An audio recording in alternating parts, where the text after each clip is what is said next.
a panic attack the level of Tim Walz is when John Edwards was being chased into the men's room by a reporter when it was found out that he had impregnated a campaign worker while his wife was, he was married and running for vice president with John Kerry. He's in a big panic. We're going to get into that. There's a lot to cover, and your calls at 888-465-2631. But I'm going to jump right into it because this is great news. So CNN, I like this guy on CNN. I don't know his name. He doesn't seem to shave very often.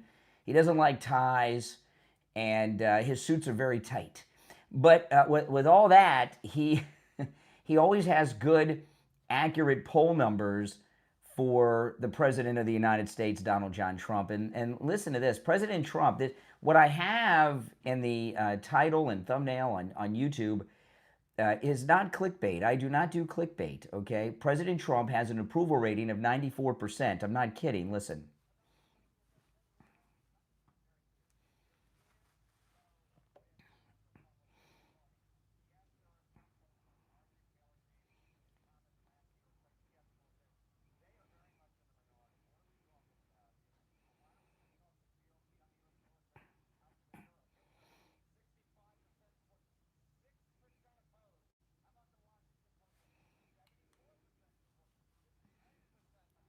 Okay, now you see there. Now this is Republican support on our liberation of Venezuela. So look what they do here.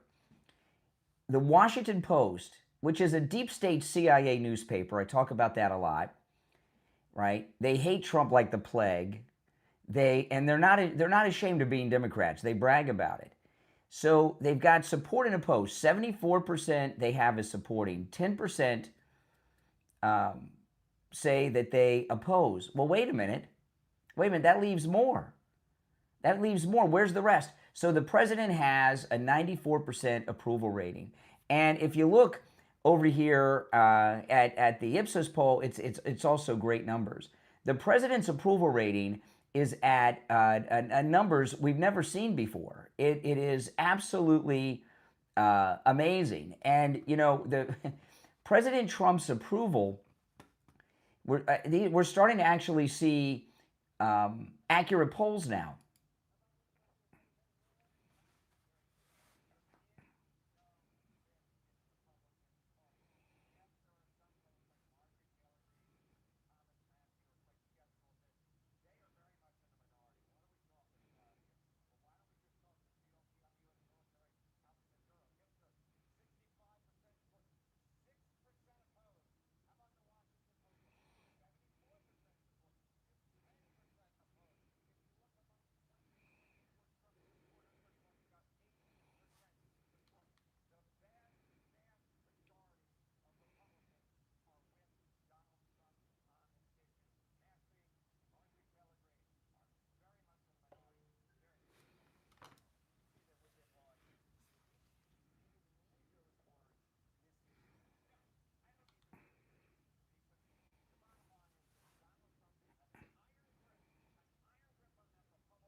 Mm-hmm.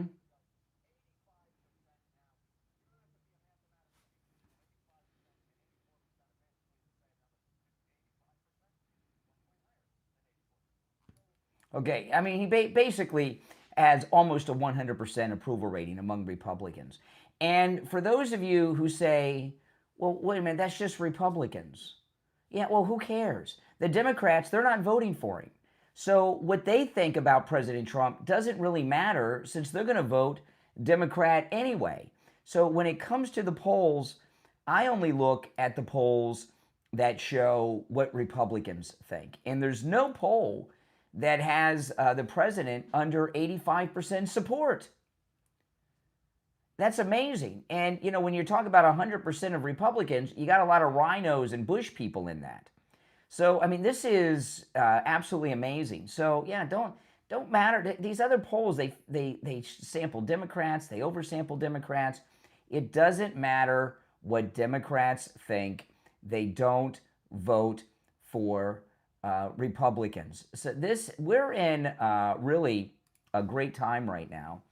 And, if we only had these accurate polls the last 10 years with the president's last couple of elections, right? How different the world would be. But, when, today's, we got the January 6th, everyone's talking about January 6th, including Tim Walz.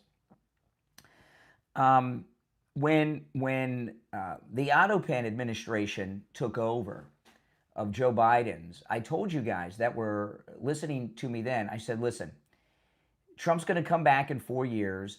And I said that because I saw him about the last 15 minutes of his first term when he flew back home to Mar-a-Lago here in Florida on Biden and Kamala's inauguration day. By the way, Biden's and Kamala's inauguration, that's the only presidential inauguration I did not watch in my entire life. I've never even seen a clip of it. I won't watch it. Never have, never will. But I saw, and those of you that were watching me on YouTube then, I was vlogging and live streaming, and I showed the president. He came right by me, and he was grinning ear to ear. And I said, that man doesn't have a worry in the world, so why should we be worrying? He knows something we don't. And what I was telling you guys after that time is that he's going to come back for a second and non-consecutive term, and we're going to find out that his second term is going to be better non-consecutive than back-to-back, because he's going to come back with a mandate. And look at what he's doing. Not only does he have a mandate, he's exercising the mandate, and he's doing everything that you could possibly imagine to reset not just our country, but the entire world, which he's been doing masterfully. So this is just a great time. He basically has almost 100% support among Republicans, right? Which is absolutely amazing. By the way, welcome. If you're new to my program, my name is Brian Craig. This is the Brian Craig Show podcast. And the Brian Craig Show podcast is available wherever you get podcasts, whatever podcast platform you use. Just search for the Brian Craig Show and I'll pop up.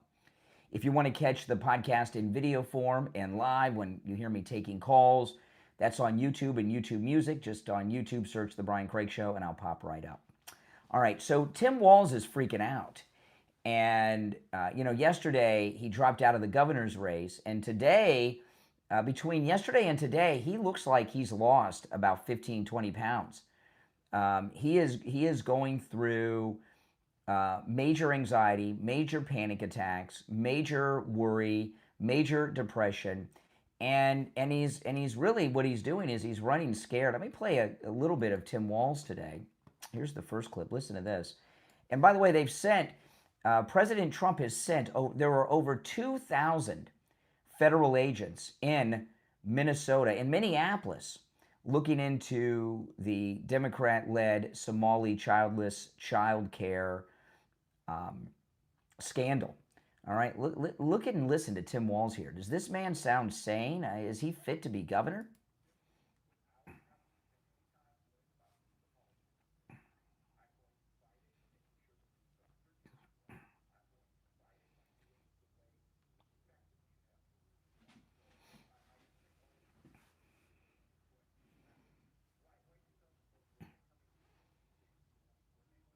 2,000 federal agents. He calls them folks, right? He calls them folks. And doesn't he look like he's lost weight since yesterday? He looks like it to me.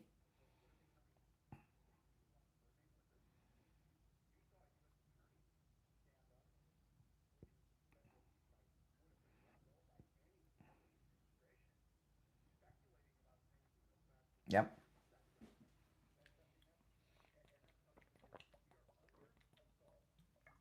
Yeah.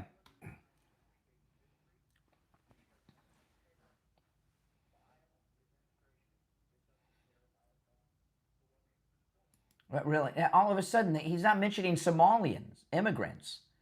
These are just Minnesotans now.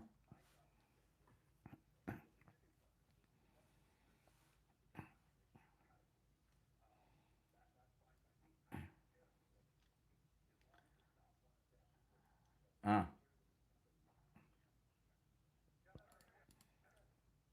Okay, so yeah, isn't that something? He doesn't care who wins as long as they respect this office. Does he look like he's lost weight? You know, did you guys see that Switzerland did something I've never heard of them doing? Switzerland has frozen Maduro's bank accounts in Switzerland. I didn't know they did that. I didn't think they cared. You don't think these Democrat scammers that have their money in Swiss or Cayman accounts, you don't think that made them a little nervous? Now look at here, this next part. These are some of the investigators talking about what they found in Tim Walz's Minnesota.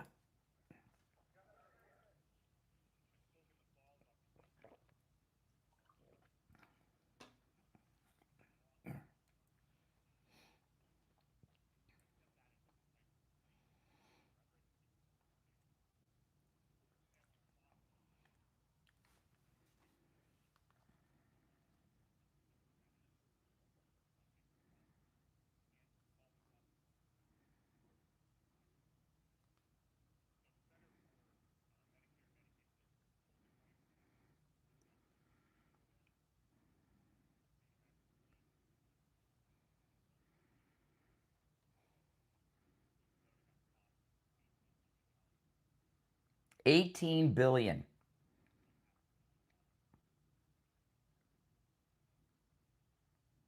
Crazy. $18 billion.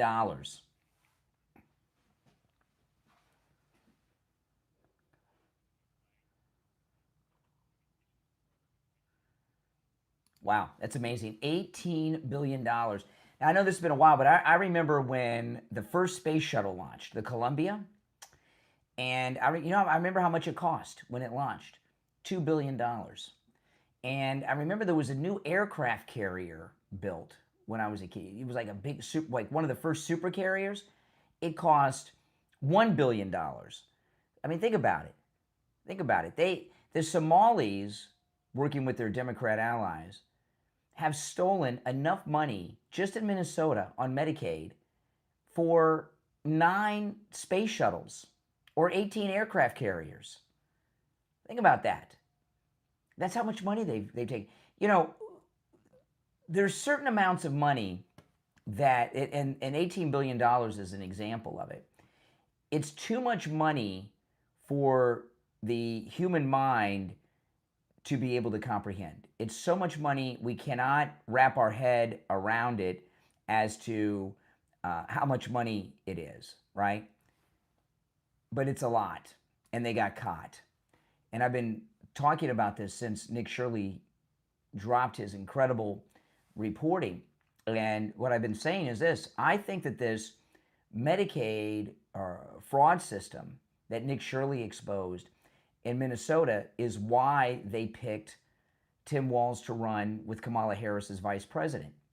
The Democrats view what he has done in Minnesota as an amazing thing, and they all went in on it, and they wanted to take him to Washington so he could show all the other blue states, counties, and cities around the world how to duplicate the fraud that they have going on in Minnesota in their towns, in their states, in their counties. They were going to take it nationwide, the Minnesota model of fraud. That's the only reason I could think of that they would have picked him. And you look at how he has been behaving the last day, especially today. He's completely unhinged. He's completely panicked. Now, one of the other things I want to talk about is Greenland, because a few things have happened today involving Greenland, including Bill O'Reilly, who was in on a meeting with the president on Greenland, which I'm going to get to in a minute. But this is something that just broke a little while ago. Greenland and Denmark have requested a meeting with Secretary of State Marco Rubio. What do you think that's about? They're looking to make some kind of deal, and this is something. This really is truly something. And Denmark wouldn't be looking to talk to Marco Rubio if they didn't think that the natives of Greenland wanted to make an agreement and become a part of the United States. You know, one of the cabinet officials said there's only 30,000 in Greenland. Those are the adults. And the native population of Greenland, which are Inuit Indians, like the Eskimos, same group as the Eskimos, the deal that they have with Denmark, tiny little country Denmark, who's been stealing and pillaging the natural, very valuable resources from Greenland for themselves and ripping off the natives there. The agreement that Denmark has is that any time that they want, Greenland can leave the Kingdom of Denmark. They just have to vote on it. And if there's only 30,000 adults, that's less people than your average Trump rally. So you only have to get 15,001 to want to join the greatest country in the world, the United States. And Denmark must think that they're going to do it. Here's the president on Air Force One Sunday heading back to Washington from Mar-a-Lago.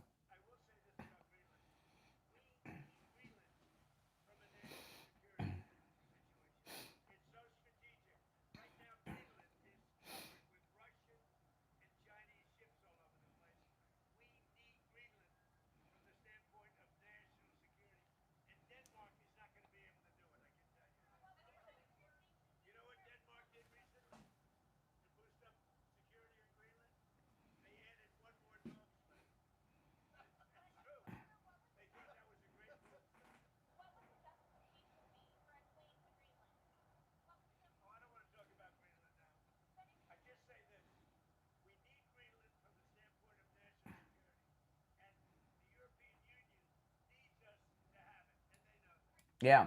So President Trump, President Trump is very, very smart with the way he handles things. And Bill O'Reilly, let me find this clip of Bill O'Reilly. I was going to get to it a little later, but I want to get to it now. Oh, let me get to this. Because Bill O'Reilly, he was in a meeting with the president and on Greenland. Hold on. This is Bill O'Reilly on News Nation.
Okay.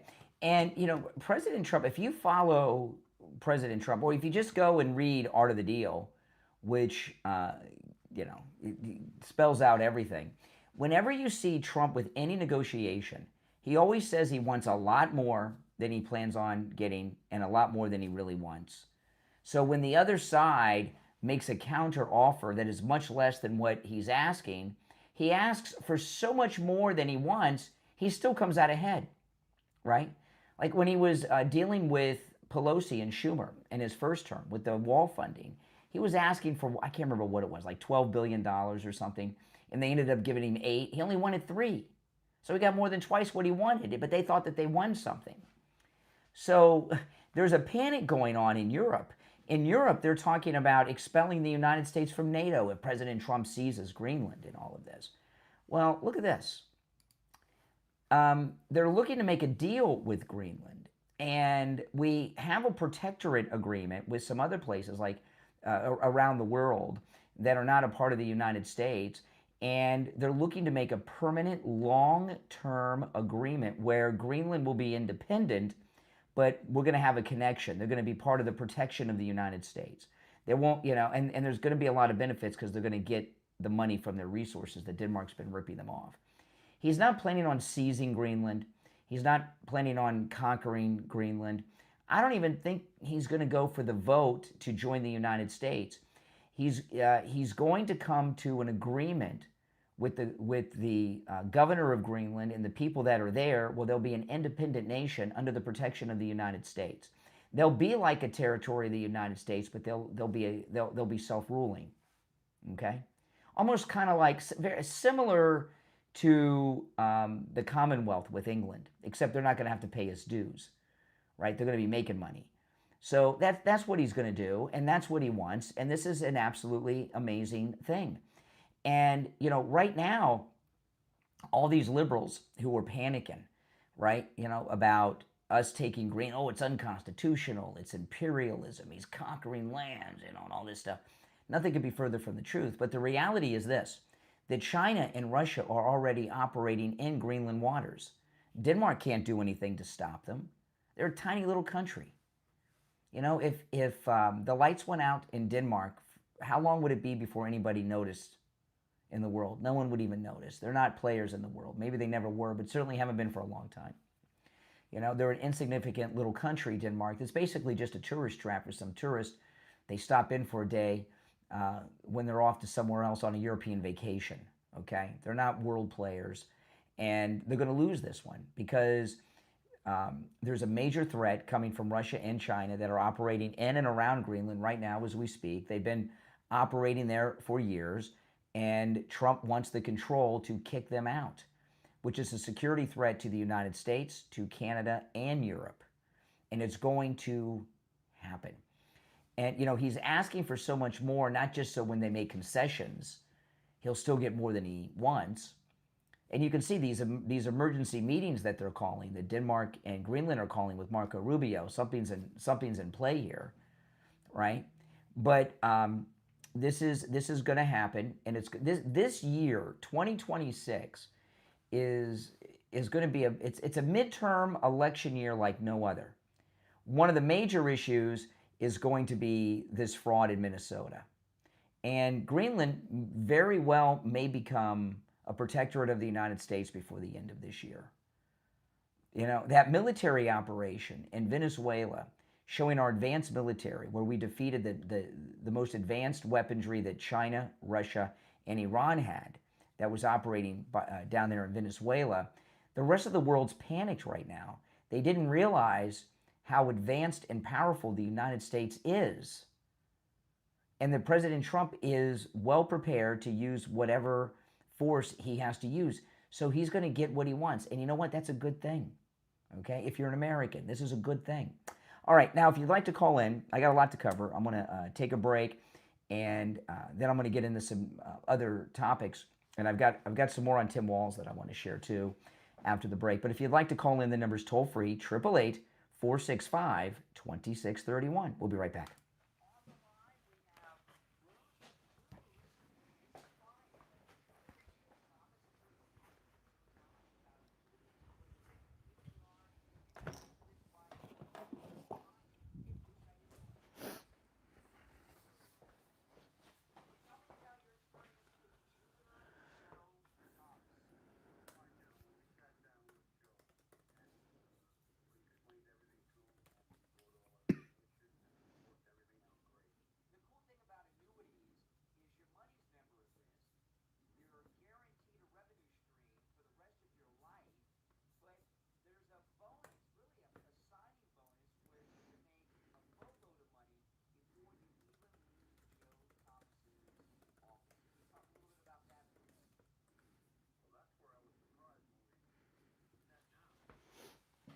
Now, those of you watching with the green screen, if you want to see all the video and imagery and everything else, go to my mainstream here on the channel. You can see and hear all the video and audio sound bites that I play.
All right, we're back. I'm Brian. It's the Brian Craig Show podcast. If you're on hold, stand by.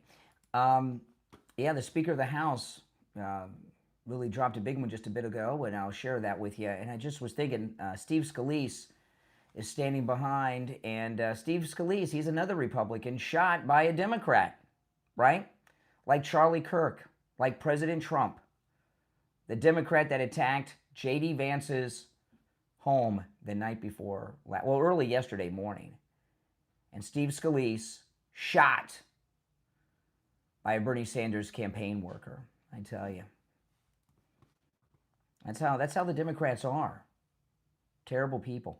All right, listen to the speaker.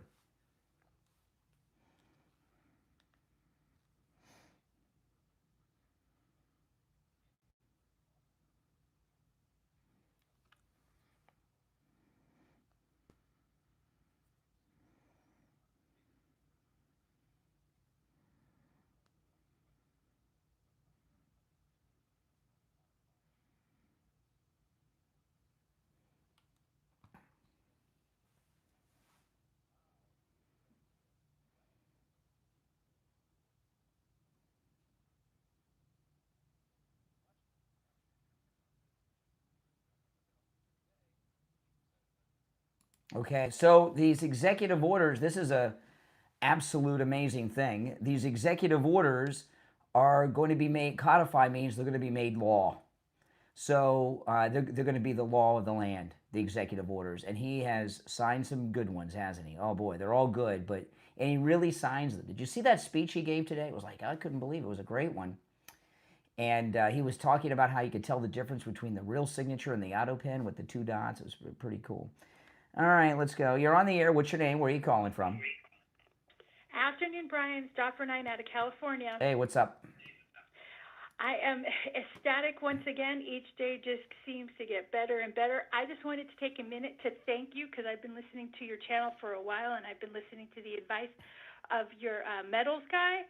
Mm-hmm. And my silver is doing outstanding. I bought it at the beginning of the year, and it's been doing absolutely incredible. So I followed his advice. So, yeah, listening to you is making me money. That's awesome. That's awesome. You know what a lot of people do? I see a lot of people that are like retired when I go to William Youngerman's, and what they do is every once in a while, they just bring in a coin because they're retired now, right, to supplement their Social Security, and they just bring in a coin or two and turn it into cash, and then they do what they got to do. You know what I mean? It's pretty cool.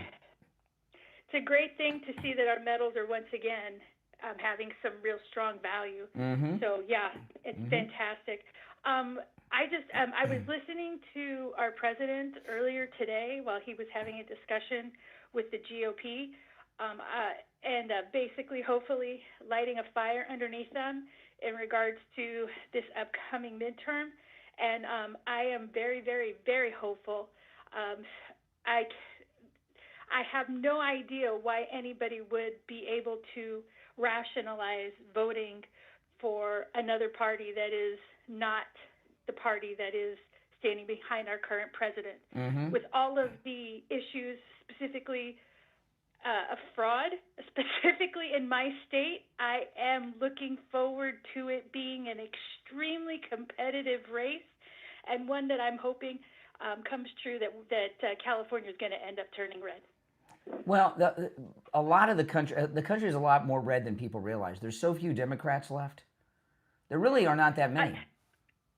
I think with voter ID, if we can get that through, and I think there is probably over $100 billion of fraud. They're saying like 70-something. I think it's much more, probably even over that, that's going to come to light. I honestly, I don't think a rational human being would be able to vote for a Democrat because this state has been run into the ground. Mm-hmm. And it's going to be a show, and I'm going to love it. And what's so funny is that Newsom he's not going to be. Tim Walz is no longer going. He's probably going to end up in jail. I wouldn't be surprised if Newsom is right next to him too, because he has a history of being corrupt. Well, whether or not Tim Walz goes to jail or not, I mean, they sent 2,000 federal agents to Minneapolis, to investigate this fraud operation. And I wasn't exaggerating when Tim Walz looks like he's lost about 15 pounds in the last 24 hours. Yeah, he looks like he's living scared.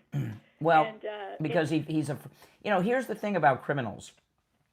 I see this when I watch ID with the detectives, and they say this all the time. They say when they bring people in for interrogation, they're freaking out on the inside because they think we know everything, when we may know nothing or just a very, very little. So everything we know about with the fraud, Tim Walz knows about all of it, and he's afraid they know about all of it. Can you imagine if it ends up coming up that he was involved? Because I know that President Trump had mentioned how do you commit $18 billion in theft from Medicaid without the state government knowing about it? How's that possible? Well, exactly, but what about the unaliving of those two members that were in the legislature within that state? That'll be investigated. That's going to get another. Yeah. That's going to get a good, solid investigation. All right, listen, I appreciate the call, and congratulations on the silver. Have a great day. All right, take care. Take care. I'll tell William Youngerman tomorrow. All right, since it's January 6th, one of the most misquoted things the president's ever said.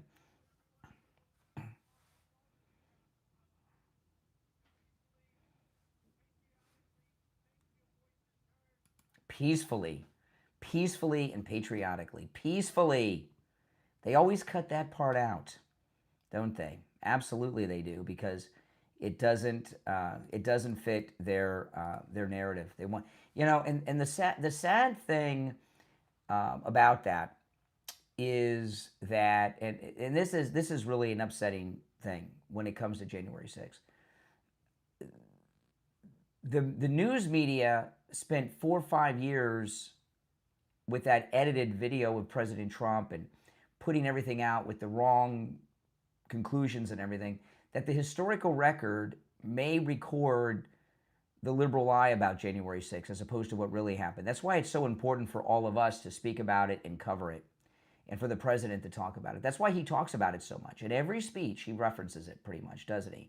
And the reason he does that is because he wants all of his speeches as president in his second term that are part of the historical record, because he's a very historical president. He wants, no matter what speech you go and pick up of his, you find out the truth. That's why he's always referencing it. And the president's speech today, he was talking to the Republican congressional retreat. And it was a good one, man. It was a good one. He talked, I don't know for how long, 2.5 hours? You know what I wonder, when the president is giving these long speeches, like, who's running the country? But it was a very good speech. He looked to me and sounded like he was just so energized today, didn't he? Did any of you guys watch this?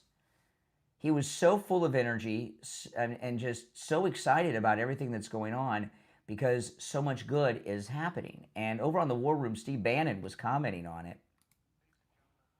Now let me fast forward a little bit so we can get by that.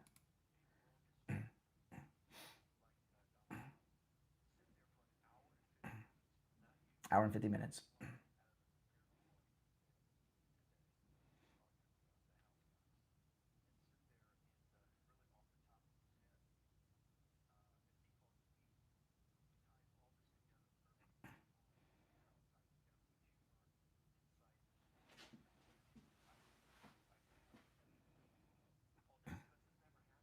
Mm-hmm.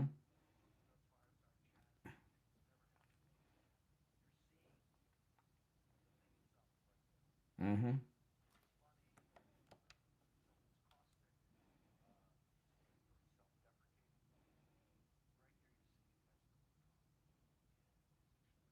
Yeah, he was telling great jokes about Melania and all kinds of things. It was a good one. If you missed it, go and watch it later. You're on the air. What's your name? Where are you calling from?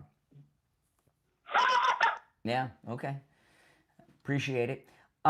It was a really good one. And, and what was good about it is that this was the congressional caucus, the congressional conference, the congressional retreat. And he was going through the agenda for this midterm election year, and he was getting nothing but applause from the Republicans for everything he was proposing, and a lot of it. And you put that together with what Mike Johnson said, the Speaker of the House, and we're going to get the entire Trump agenda through. Promises made, promises kept. By the time the midterm elections are over, we're going to win the midterm elections. And the reason we're going to win the midterm elections is not just because Trump is so incredibly popular and doing everything right.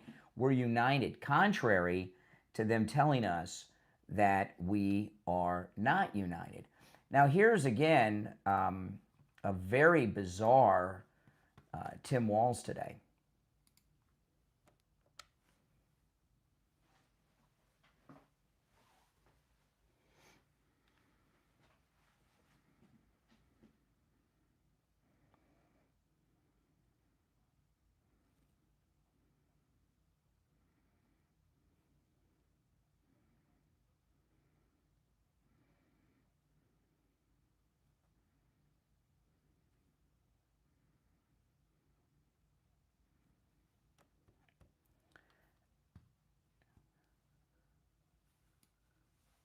Yeah.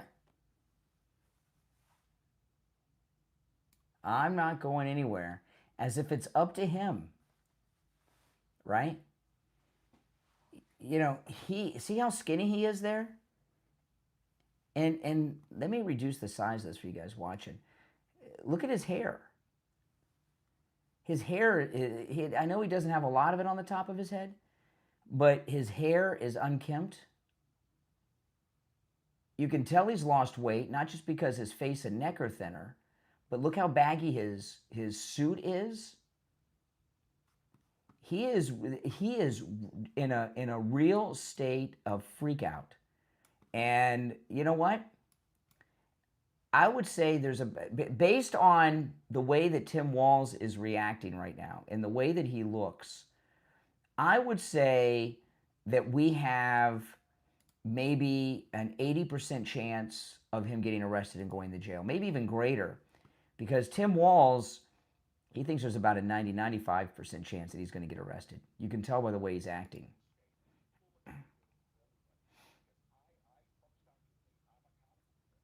Oh, so he's responsible for all this fraud. Is that a confession, Tim Walz?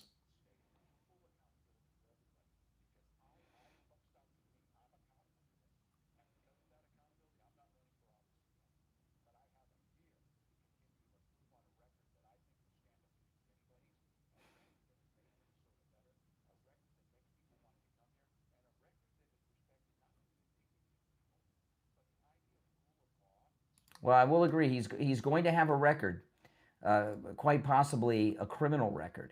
All right, if you're on hold, hang in there. If you'd like to call in, the number is pinned in the live chat. It's a toll-free call, no matter where you're tuned in from. The number is 888-465-2631.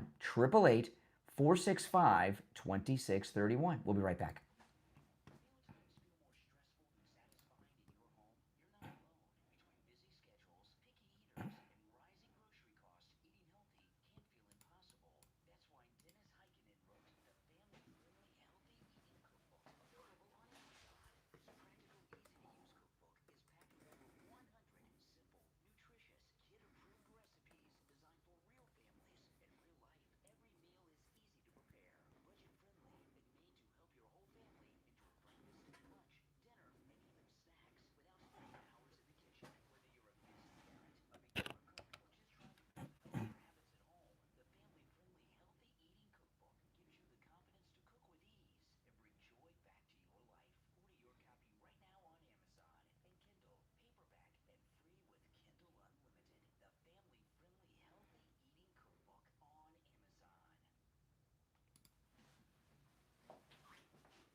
All right, we're back. I'm Brian. It's the Brian Craig Show podcast, available wherever you get podcasts. You're on the air. What's your name? Where are you calling from? Hey, this is Leo calling from up in Canada. Mm-hmm. Yeah, I got family down in the States, and we were talking recently about this Maduro capture, and I was trying to get their feelings on it because as of late we've just been talking about consistency in the administration. Yeah. And I don't see how this is consistent with the messaging that How has been so? put How, forth. you mean Trump taking Maduro into custody doesn't fit into? Explain to me what you mean. Well, it's that, and then it's then okay. We'll seize the oil now. Venezuela is going to virtually be, kind of under their control for a while, and then Rubio says, okay, well, Cuba might be next, and these other places are got to fall in line. So how is that all in line with like getting rid of this like imperialist system the U.S. has set up for so long? Venezuela has been allied with America's biggest enemies: Cuba, Iran, China, and Russia.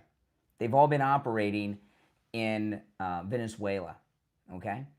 And what the enemies of our country have been doing with Venezuela is for years attacking our country, the United States. They've been invading our country with violent illegals at our southern border that are committing all kinds of crimes, including rape and murder in this country, killing people almost every day of all ages, including children. They've been sending an unlimited amount of illegal drugs into our country. They've been overwhelming our systems at both the national and local level, our justice system, our jails, our prisons, our hospitals, our whole healthcare system. It's been a constant attack on this country that over 300,000 Americans have been dying because of each and every year for many, many years. So it's not about imperialism. It's about defending the United States. No, it is, because what's the next step? You can do it to these countries because they're easy to bully, but they're not easy to bully. We're sure they are. No, they're not. We're just the most powerful country in the world by far. So you can do whatever you want around the world. I thought the whole point was to stop with these foreign if Venezuela interventions. Stop with these. What? If Venezuela is killing 300,000 Americans a year, and they're literally invading our country for years at the southern border. How are they killing 300,000? Sorry, how are they killing 300,000 Americans a year? Much of it is drug related from the drug cartels. They are hardly involved in the drug trade. You're thinking of Mexico and China. No. Venezuela, Maduro is a head of a cartel. They have been shipping and transporting illegal drugs into the United States. So the 300,000 is a mix. It's from. So is Scheinbaum next? Is Mexico's president next? Because Mexico's probably putting more drugs to your country than. Yeah, President Trump has her on. Combined. Yeah, President Trump's warned her. Yeah, she's a figurehead. She's run by the cartels. So this is the precedent that you are all going forth and saying this is okay.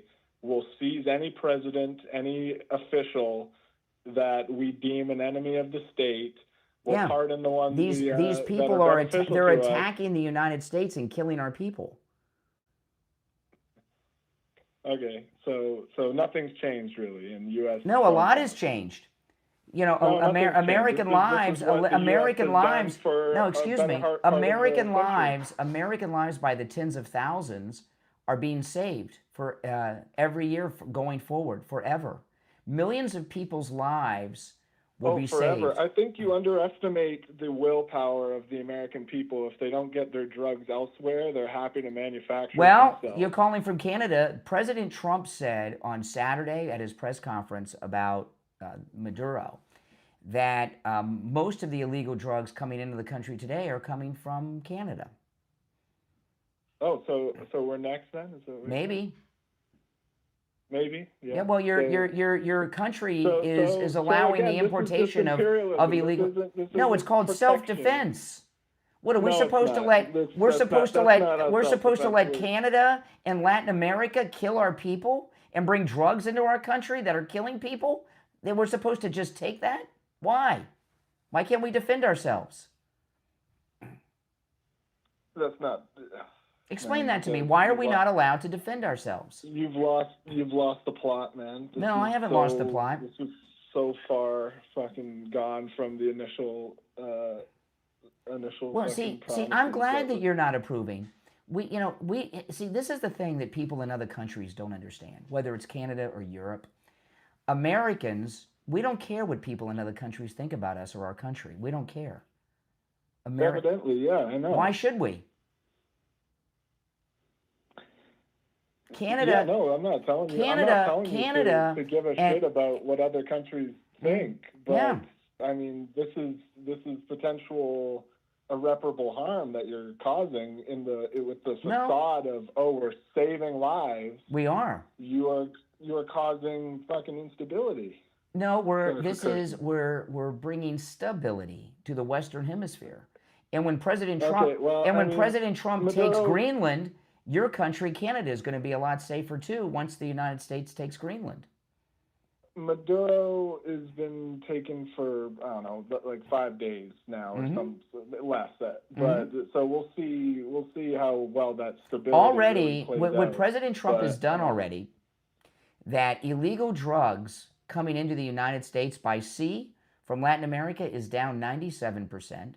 We've shut down most all of the illegal drug importation from our southern border, and President Trump put Carney on notice that most of the illegal drugs are coming in from Canada now.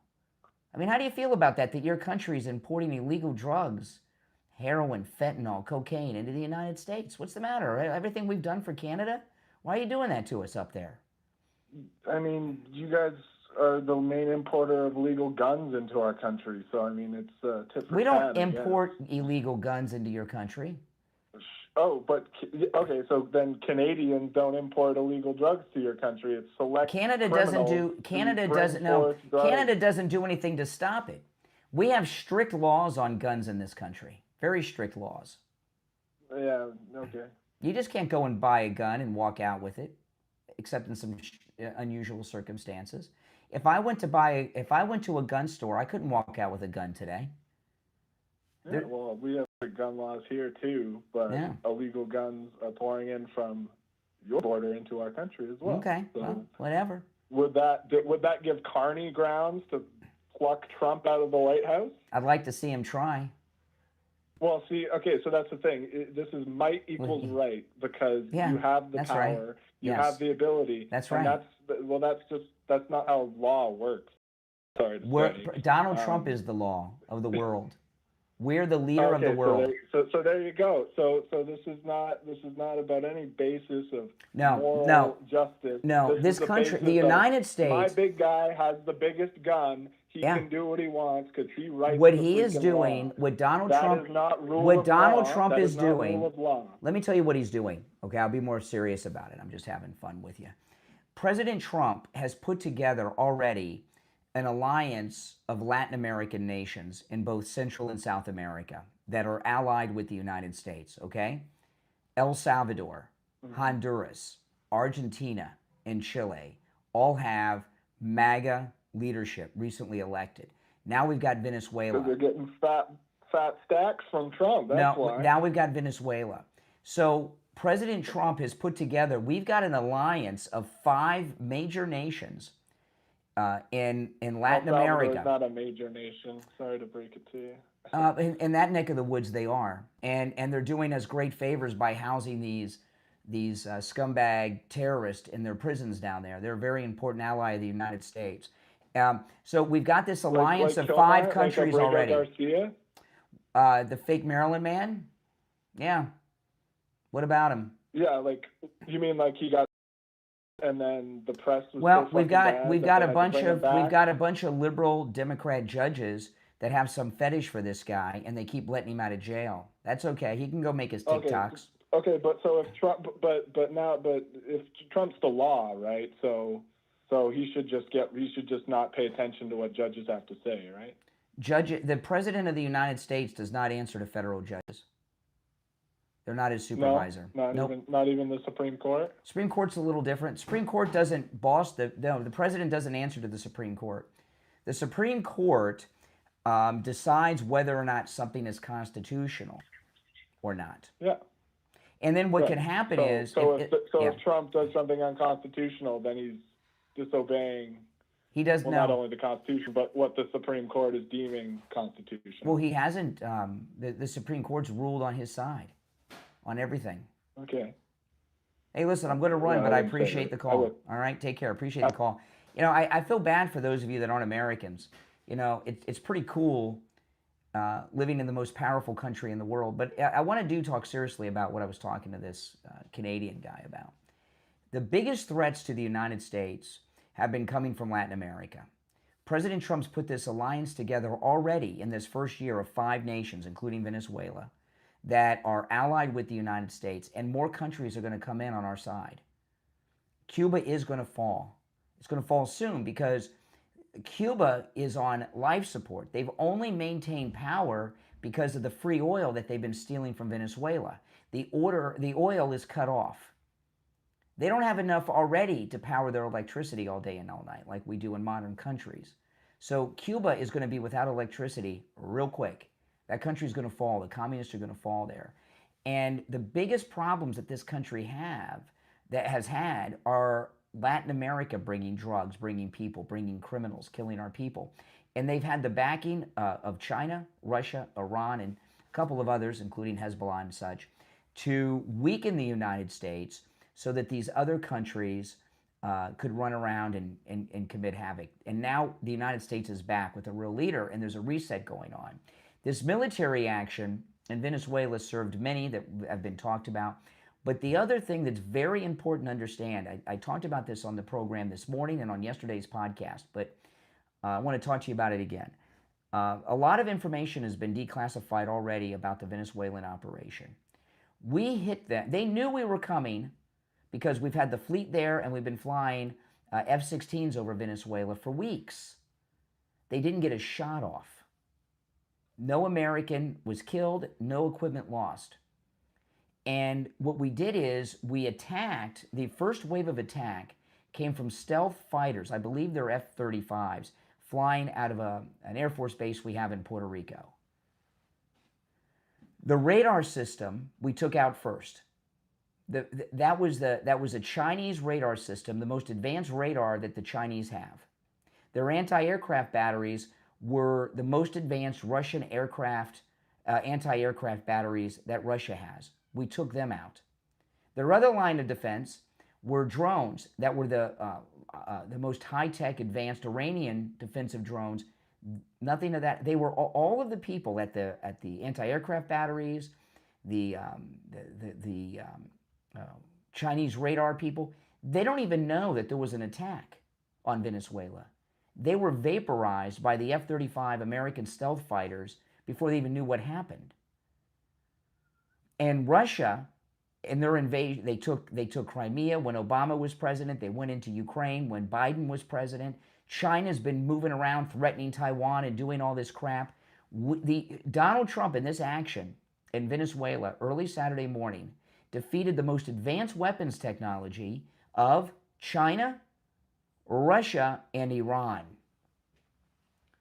And to use a bit of profanity, they're scared shitless right now. They did not realize how advanced our military technology was. And based on what we've seen so far, I believe that we are about 25 to 30 years technologically ahead of all these other countries when it comes to military tech, maybe even 50 years ahead of them. There's been talk the last, 15 years or so, maybe a little longer, that China is the new superpower along the United States. They are not a superpower. They have no oil now. That they're very little. They're in big trouble. They can't get it from Venezuela anymore, just like Cuba.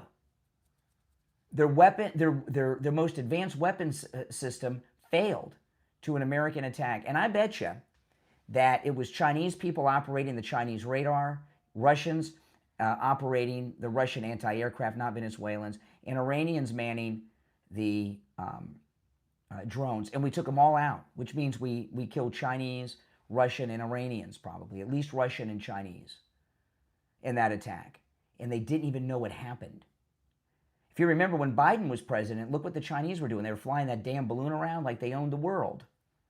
And we kicked their butt in seconds. And we grabbed Maduro, and no one even, it was insane how quick it happened. And right now, Putin came to Alaska a few months ago, showing off and showboating and treating President Trump like some kind of jerk. And now, right now, he's crapping his pants, Putin, and saying, my goodness, I didn't realize how advanced the Americans were. They might come and get me. And we know all the crap that China's been pulling since President Trump's first term. And if you remember, in President Trump's first term, when he was doing those afternoon press conferences during the lockdowns with Fauci and Birx and those idiots, he almost talked about the origins of everything. And he said, and I saw this live, he says, I can't say that because people will want me to do something that I don't want to do, which means attack China. China is terrified right now because, like Putin, they didn't realize how advanced and powerful we were. And what's happened here, and with the Canadian guy that called, and this is a very serious thing that's happened, and it's very important. The world right now is more stable than maybe it has ever been in any of our lifetimes. Meaning, these other countries thought, and they really did, Russia and China thought they were the equal of the United States. Well, they learned Saturday morning that they're not. Okay? And Iran, when we took out that reactor through that little air pipe, right? I mean, that was an amazing thing. They felt it, but now Russia and China felt it. And they're like, holy smokes, we've been playing all these games with the United States.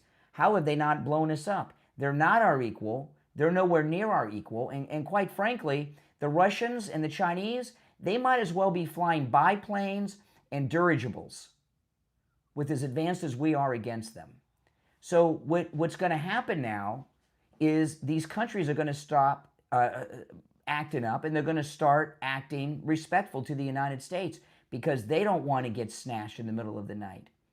And so far as Scheinbaum, the cartel puppet in Mexico, or this idiot in Colombia who's like, get me, whatever, he's out of his mind. Yeah, they might be next. Why not?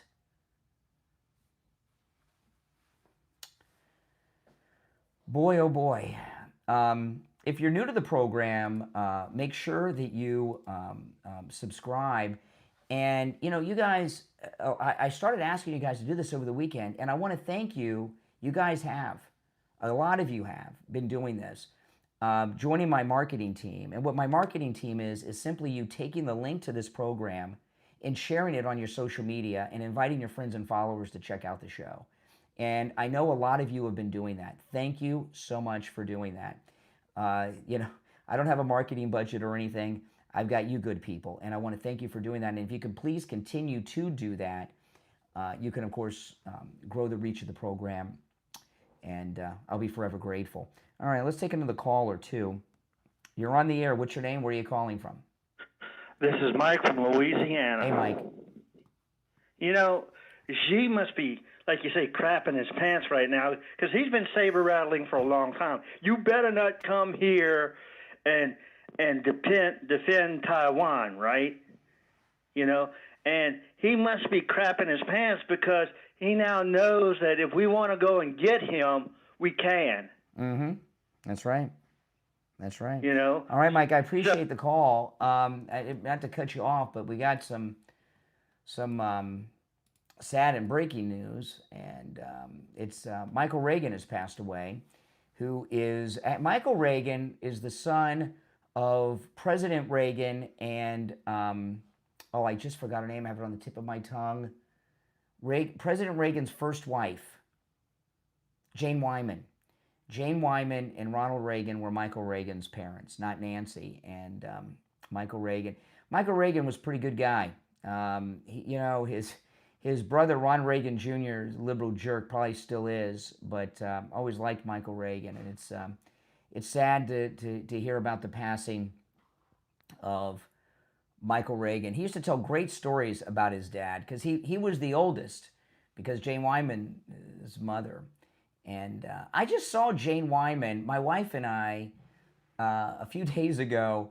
We watched the pilot first episode of Falcon Crest from the 80s. You guys remember Falcon Crest? It was a show kind of like Dallas or Dynasty, except it was about wine people in California. And Jane Wyman, President Reagan's first wife, was the star of that show. She was a damn good actress, Jane Wyman. And Michael Reagan used to tell great stories about his dad because he was old enough to remember when his dad was out in Hollywood still.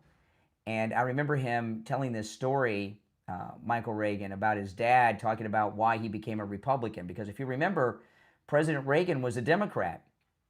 And not only was he a Democrat, he was a union boss. He was the president of the Screen Actors Guild and all this stuff. And Michael Reagan, he was telling this story. He was driving with his dad in his dad's convertible somewhere out in California, Pacific Coast Highway. And his dad was telling him how he had to pay 90% of his income in taxes. They used to have a 90% income tax bracket back in those days. And that was one of the things that woke up Ronald Reagan to become a Republican. But and then Michael Reagan was a radio talk show host for a long, long time. And I haven't heard or thought about him in a while. But I always liked Michael Reagan. Ron Reagan Jr., that's a whole nother story.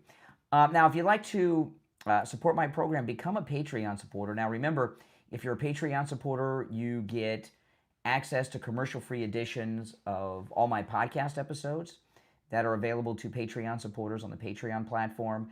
I also do live streams on the Patreon platform for Patreon supporters only. In fact, I did a live stream over the weekend for Patreon supporters, and it's a troll-free zone. No liberal trolls allowed, just Patreon supporters. And those are always good and fun, and they're much more casual. It's much like the live stream here on YouTube, except it's on the Patreon platform, and it's much more casual, where I open up about some things that I don't cover here, and you get a lot of behind the scenes. Plus, my wife and I post things on the Patreon page that we post nowhere else but there. There's a link in the description of this episode on whatever platform you're listening to on. That'll take you directly to my Patreon page. And if you become a top Patreon supporter, you get your name up on the screen and a live on-air thank you shout-out on every podcast episode. So the names you'll hear now are my top Patreon supporters. I want to thank SFjr, Christine, ETW, Chuck, Pamela, Nick, Wesley, Doris, Heather, David, Maria in Texas, Alice, LeeZep, Shawna, George, Brandon, John, Frank, Dale, Tina, David, Laura, Rob, Wes, Sue, Janice, Teresa, Irene, and Doris. Thank you to my top Patreon supporters. My name is Brian Craig. This is the Brian Craig Show podcast, where MAGA comes to talk. Thanks for listening, and I will talk to you next time. Take care.